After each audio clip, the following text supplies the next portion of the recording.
एक महात्मा ने बताया, अगर मनुष्य कुत्ते को रोटी खिलाने से 8 फायदे जान जाए तो कभी दुखी नहीं होगा। महात्मा ने बताया, कुत्ते को एक टुकड़ा रोटी खिलाने से क्या फल मिलता है। एक समय की बात है, एक जंगल में एक महात्मा उपदेश दे रहे थे। तभी सबल नाम के शिष्य ने पूछा, गुरुदेव, मेरे मन में एक प्रश्न उठ रहा है। महात्मा ने कहा, भंत निचक होकर पूछो, आपके मन में वो कौन सा प्रश्न उठ रहा है।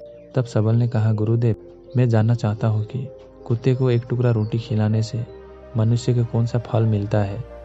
तभी महात्मा ने कहा, भंते, कुत्ते को एक टुकड़ा रोटी खिलाने से मनुष्य को 8 फायदे होते हैं तथा जो भी मनुष्य इन फायदे के बारे में जान जाता है उसका जीवन धन्य हो जाता है और उसके जीवन में कभी दुखों का सामना नहीं करना पड़ता है। जो भी मनुष्य पृथ्वी लोक पर कुत्ते को एक टुकड़ा रोटी खिलाता है उसे 8 फायदे होते हैं और वो जीवन भर सुखी रहता है और उसे मृत्यु के बाद मोक्ष की प्राप्त होता है। महात्मा ने कहा, अक्सर मनुष्य कोई मौके पर कुत्ते का नाम लिया करते हैं। किसी को गाली देते समय भी मनुष्य की जुबान पर कुत्ते का नाम आता है। मनुष्य गाली आदमी को देता है परंतु नाम कुत्ते का बदनाम होता है। तो क्या कुत्ते का जीवन इतना गया गुजरा है? भगवान बुद्ध ने कहा, एक समय की बात है, एक काले रंग का कुत्ता था। वो बहुत ही लाचार था और भूखा प्यास था। वो एक गांव में सभी के घर घर जाता था परंतु उसे कोई भी व्यक्ति रोटी का एक टुकड़ा भी नहीं देता था। वो भूखे के मारे इधर उधर घूमता रहता। एक दिन वो गांव के बाहर नदी के किनारे एक रत्सी के आश्रम पर पहुंच गया और रत्सी से कहने लगा कि मुनिवर, मुझे लगता है आप बहुत ही विद्वान तथा ज्ञानी है, इसलिए मैं भूखा प्यास आपके पास आया हूँ। कृपया करके आप मुझे एक टुकड़ा रोटी दे दीजिए जिसे मैं खाकर भूख को शांत कर लूँ। तभी वो रस्सी ने कहता है, हे सावन, क्या तुम्हें गांव में एक टुकड़ा रोटी का किसी ने नहीं दिया जिसे तुम खाकर अपनी भूख मिटा सको? महात्मा ने कहा, बनते, वो कुत्ता रस्सी से कहता है, हे मुनिवर, मैं आपको क्या बताऊं, आप मेरी बातों पर विश्वास नहीं करोगे। तभी वो रस्सी ने कहता है, सावन, तो बताओ, तुम्हारे बातों पर विश्वास अवश्य करूंगा, मुझे तुम बहुत ही लाचार दिखाई पड़ते हो। तभी वो कुत्ता कहता है, ठीक है मुनिवर, मैं तुम्हें अपनी भीति बताता हूँ। महात्मा ने कहता है, रस्सी से कहता है, हे मुनिवर, दुनिया के लोग हम पर रहम करो, हमारा कोई घर नहीं होता, कोई आसरा नहीं होता, काम करके खाना हमें नहीं आता, हमें वस्त्र भी पहनने का ज्ञान नहीं है, इसीलिए सर्दी गर्मी और बरसात में हम ऐसे ही घूमते रहते हैं, हमें पढ़ना लिखना भी नहीं आता। महात्मा ने कहा, वो कुत्ता कहता है, मुनिवर, आपकी तरह हमें अनुसान नहीं आता है, हमें आपकी तरह बोलना नहीं आता है, ये हमारे दुर्भाग्य ही समझिए, परंतु हमें आपकी तरह भूख भी लगती है, चोट लगने पर हमें आपकी तरह पीड़ा भी होती है, हमें आपकी तरह रोना भी आता है। बस इन्हीं 3 कामों में हम आपका बराबरी करते हैं, इसलिए हम पर दया दिखाइए, हमें और कष्ट मत दीजिए। ईश्वर ने तो हमें ऐसे ही कष्ट देकर भेजा है, ऊपर से आप लोग हमें परेशान करते हो। हम आपकी तरह मनुष्य नहीं हैं, हम पराधीन जीव है। जब हमारा जन्म हुआ उस समय हमारे आँख कान बंद थे, कह नहीं सकते कि उस समय आपके जन्म पर वैसे नाच गान होता है, बाजा बाजते हैं, खुशी मनाई जाती है। हमारे जन्म पर भी ये सब हुआ होगा, हमारे जन्म पर कितने खुशी मनाए होंगे। हम जिस बिछौना पर थे वो रोए का नरम तो था, सर्दी बिल्कुल नहीं लगती थी। मैं मन ही मन सोच रहा था कि किसी बड़े घर में पैदा हुआ हूँ, लेकिन जब हमारी आँख खुली तो मैंने देखा कि हमारी माँ, जिसे आप लोग कुतिया बोलते हो, वो अपने 5 बच्चों को छाती में चिपकाकर एक रहकर डेर में पड़ी थी। हम 5 भाई थे, बाकी 4 भाई तो लाल और भूरे रंग के थे, मैं अकेला ही काले रंग का था। सबसे छोटा मैं ही था, इसलिए कमज़ोर था। मेरी माँ हम लोगों के पास कम ही आती थी क्योंकि उससे भी अपने भोजन की व्यवस्था करनी पड़ती थी। यदि वो ना खाती तो हमें दूध कहाँ से पिलाती। उस एक माँ पर हम 5 भाई निर्भर थे। वो बेचारी अपने भोजन के लिए इधर उधर दौड़ती रहती थी। कभी भोजन मिल भी जाता था, कभी नहीं भी मिलता था, लेकिन वो हमेशा हम पांचों का बड़ा ख्याल रखती थी। आखिर वो हमारी माँ थी। वो रात भर जागकर गांव की रखवाली करती थी। किसी को मजाल नहीं थी कि कोई अनजान आदमी बुरी नियत से गांव की तरह भी झांक जाए। दूसरे गांव के कुत्ते भी हमारी माँ के डर से गांव में नहीं आते थे। गांव के किसान के खेत में कोई जानवर खड़ी फसल खाने आते तो हमारे माँ उसे दौड़कर भगा देते। गांव वाले के लिए इतना सब करने के बाद भी कोई मनुष्य तो हमारी माँ को भजन तक नहीं देता था। भजन के लिए हमारी माँ को मजबूर होकर छीना छपड़ी करनी पड़ती थी। कोई बार तो उसे लाठी डंडे से पीट पीट कर भगा देते थे। बेचारे उस दिन भूखे प्यासे रहकर पेट की आग से जलती रहती थी। महात्मा ने कहा, और कुत्ता कहता है, मुनिवर आखिर भूख तो हमें आपकी तरह ही लगती है, ऊपर से उसे अपने पांचों बच्चों की चिंता भी लगती रहती थी। आखिर माँ जो थी भूख उसे चैन से बैठने नहीं देती थी, और गांव वाले का भी उसे देखकर हृदय नहीं पीछा जाता था। तो बेबस होकर उन लोगों के घरों में चोरी से घूमना पड़ता था, और खाने का कोई चीज़ मिल जाती तो उसे खाकर अपने पेट की आग बुझा लेती थी। कोई बार तो लोग उसे खाने की वस्तु ले जाते हुए देखते तो लाठी डंडे लेकर उसे पीछे पड़ जाते। कुछ निर्दय लोग कोई बार उसे घर के अंदर बांधकर पीटते थे, हमारी माँ का बुरा हाल कर देते थे। फिर वो कुत्ता छतरी से कहता है, हे मुनिवर, हमारी माँ ने क्या बिगाड़ा था? उसने सिर्फ अपने पेट के लिए भजन ही तो चुराया था। चोरी करने का हमें कोई शौक नहीं है, पर पापी पेट हमें ये सब करने के लिए मजबूर कर देता है। एक दिन की बात है, बड़ी जोरदार बरसात हुई। हले पड़े थे, ठंडी हवा चल रही थी। उस ठंड में ठिठुर कर हमारे तीनों भाई मर गए। उस दिन हमारी माँ बहुत रोई थी, लेकिन मनुष्य हमारी पीड़ा को नहीं समझते, क्योंकि उसके बच्चे थोड़े मरे थे। फिर वो कुत्ता कहता है, हे मुनिवर, अब हम सिर्फ 2 भाई रह गए थे। हमारे माँ हम दोनों के अच्छे से देखभाल करने लगी। फिर एक दिन उसी गांव में ठाकुर साहब के घर पर दावत चल रही थी और अनोखे प्रकार की मिठाइयाँ बन रही थी। ठाकुर साहब के घर काफ़ी मेहमान आए हुए थे। हमारे माँ कुछ खाने की तलाश में बार बार उधर जाती, लेकिन लोग उसे देखकर भगा देते थे। किसी को उस पर इतना भी तहस नहीं आया कि एक रोटी उस बेचारी के खाने की फेंक दे। एक रोटी से उसका क्या बिगड़ जाता। मेरी माँ बार बार जाती और वही खड़ी खड़ी देखती रहती थी। ठाकुर साहब के आंगन में दावत खाने का सिलसिला चालू हुआ।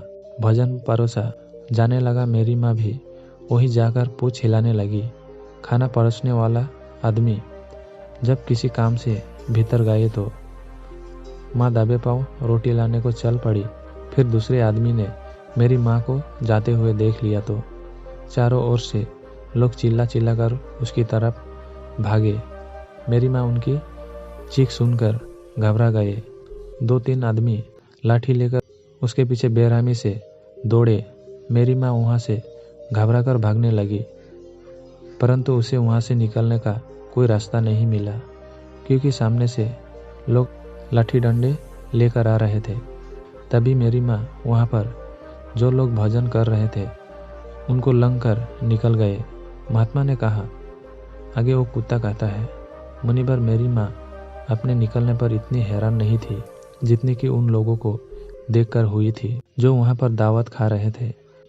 वहाँ सब उठकर खड़े हो गए। उन्होंने भजन करना छोड़ दिया और कहने लगा कि कुतिया को लंघ जाने के कारण भजन भ्रष्ट हो गया। सब एक दूसरे से विमर्श कर रहे थे कि अब क्या क्या जाए, खाना तो सब खराब हो गया। फिर ठाकुर साहब फूट फूट कर रोने लगे। कुछ लोग तो ये भी कह रहे थे कि भाई कुतिया को लंघ से भोजन खराब कैसे हो गया, उसने खाने में या पतलों में मुंह थोड़ी डाला है, सिर्फ ऊपर से लंघ कर ही तो गए हैं। और कहने लगे, शहरों में तो लोग कुत्ते को पालकर घर के अंदर सुलाते भी है और खिलाते भी है, तो इसमें कोई बुरी बात नहीं है। अगर कुतिया लंघ कर गई है तो भजन खराब नहीं हुआ है। लेकिन उनमें से कुछ लोग बड़े गौर से ताल्लुक़ रखते थे, उन्होंने एक भी नहीं चलने दी। कह रहे थे कि भजन तो भ्रष्ट हो गया, ये हमारे खाने का लायक नहीं है। आखिरकार उन्हीं की बात मानी गई। अब तो वो सारा भजन गरीबों में बांट दिया गया। उस दिन तो मेरी माँ को खूब पेट भर को खाना मिला था। ऐसा सुख उसने जीवन में कभी नहीं मिला था, लेकिन वो सुख उसके लिए बड़ी मुसीबत बन गया। वो भजन करके वहाँ आराम से लेटी ही थी, उतने में वो ठाकुर डंडा लेकर आ पहुँचा और उसे बुरी तरह से पीटने लगा। उसे बाहर भागाने का भी कोई अवसर नहीं मिल पाया। डंडे को चोट से वो बुरी तरह से चिल्लाने लगी। माँ का विपल सुनकर पत्थर भी पसीज जाता है, पर उस निर्दयी को उस पर जरा सा भी रहम नहीं आया। वो उससे कठोरता पूर्वक पीटता रहा। माँ का वो शोर पूरे गांव में सुनाई दे रहा था। तब कुछ लोग आए और उसे समझाते हुए बोला, ठाकुर साहब जाने दो, भूख में तो आदमी के भी बुद्धि भ्रष्ट हो जाता है। ये तो एक पशु है, इससे अच्छे बुरे का क्या ज्ञान। अब इससे मारकर आपको क्या मिलेगा? जो होना था सो हो गया। लोगों को समझाने के बाद उसने हमारे माँ को पीटना बंद किया। माँ ने आकर सारी कहानी हमें दोनों भाई को सुनाई। हमने सोचा कि कितना कष्ट भरा है। हम कुत्ते का जीवन आदमी एक रोटी के टुकड़े को बदले एक चोर की जितना पीटता है, बेकार है। ऐसे लोगों जो हम लोग की पीड़ा नहीं समझते। महात्मा ने कहा, वो कुत्ता कहता है, मुनिवर एक दिन की बात है। एक गांव के बाहर एक ब्राह्मण आकर ठहरा हुआ था। उनके अपने भजन के लिए एक जगह लाए बनाए और उस पर दाल बनाने के लिए रख दी। उसके बाद आटा गूंथ कर रख दिया। वहाँ वही पास में कुएं पर पानी लेने चला गया। इधर कहीं से मेरी माँ भी घूमती हुई वहीं पहुँच गई। उसने आटे को देखता तो सोचने लगी कि शायद इस आटे का कोई मालिक नहीं है। यही सोचकर वो उस आटे को खाने लगी। उधर उस ब्राह्मण ने कुएं के पास से देखा कि उसका आटा एक कुतिया खा रही थी, तो वो बड़ा ही दुखी हुआ। वो बेचारा रोने लगा, क्योंकि वो भी 2 दिनों का भूखा और थका हुआ था। कुछ लोग ने उसे कहा, और ब्राह्मण देवता, इस कुतिया ने तुम्हारा भी आटा बिगाड़ दिया। कल तो इसने ठाकुर साहब की पूरी रसोई बिगड़ कर रख दी। ब्राह्मण दुखी होता हुआ बोला, भाई मुझे क्या मालूम था, ये दुष्ट कुतिया मेरे आटे को खाने के लिए घात लगाए बैठी है। ब्राह्मण ने ना अब देखा ना तब लाठी लेकर उस कुतिया को ऊपर टूट पड़ा। माँ उस आटे को ठीक से खा भी नहीं पाई थी, पर उससे ज़्यादा कि उस पर लाठी बरस गई। महीनों तक मेरी माँ लड़खड़ाते हुए घूमती रहती। तब उस दिन समझ में आया कि आदमी कितना खुदगर्ज है। हम उसकी कोई भी कैर करते हैं तो भी वो हमें नहीं समझता। आगे वो कुत्ता कहता है, हे मुनिवर, हमारी कमी ये है कि हम उन्हीं मतलबी इंसानों को अधीन रहना चाहते हैं, जो हमें कष्ट देता है, जो हमें प्यार से खिलाता है। हम उसके कितने काम आते हैं ये नहीं पता। उनके घर की रखवाली तो करते ही है, साथ ही साथ और भी बहुत सारे लाभ हैं जिन्हें मनुष्य नहीं जानता। महात्मा ने कहा, यदि मनुष्य कुत्ते को रोटी खिलाने का फायदे जान जाए तो अपने जीवन में होने वाले नुकसान से बच सकता है। आज मैं आपको बताऊंगा कुत्ते को रोटी खिलाने का 8 फायदे। मनुष्य को पता नहीं है कि जब भी घर में रोटी बनाई जाती है तो सबसे पहली रोटी गौ माता को ही होती है और पिछली रोटी कुत्ते को ही होती है। महात्मा ने कहा, ऐसा ही विधान भगवान ने बताया था, लेकिन भगवान ने बनाया उस विधान को भूलकर मनुष्य अगली और पिछली रोटी सवई ही खा जाता है। इसका दुष्ट प्रभाव उसके जीवन पर पड़ता है। कुत्ता वो प्राणी है जिसको रोटी खिलाने से मनुष्य का जीवन में पड़ने वाला ग्रहों को दुष्ट भी दूर हो जाते हैं। महात्मा ने कहा, कुत्ते को रोटी खिलाने का पहला फायदा, कुत्ते को रोटी खिलाने से शनि का नकारात्मक प्रभाव कम हो जाता है। शनि ग्रह जब अपनी कदुष्टि डालता है तो हर मनुष्य बर्बाद हो जाता है। जिस व्यक्ति पर उसकी महादशा का आरंभ हो जाता है तो बने बनाए काम अपने आप बिगड़ने लगते हैं और वो मनुष्य आर्थिक तंगी का शिकार हो जाता है। उस स्थिति में व्यक्ति यदि कुत्ते को रोटी खिलाता है तो उस पर शनि का दुष्प्रभाव बहुत ही कम हो जाता है। कुत्ते को रोटी खिलाने का दूसरा फायदा, कुत्ते को रोटी खिलाने से भाग्य आपके पास में हो जाता है। आपको घर के अंदर नकारात्मक शक्ति नष्ट हो जाती है। कुत्ते को रोटी खिलाने का तीसरा फायदा, कुत्ते को रोटी खिलाने में माता लक्ष्मी प्रसन्न हो जाती है और आपके घर में धन दौलत की कभी भी कमी नहीं रहती। कुत्ते को रोटी खिलाने का चौथा फायदा, कुत्ते को रोटी खिलाने से आपके ऊपर कर्ज नहीं चढ़ता और जो पहले से आप पर कर्जदार है उसे भी मुक्ति मिल जाती है।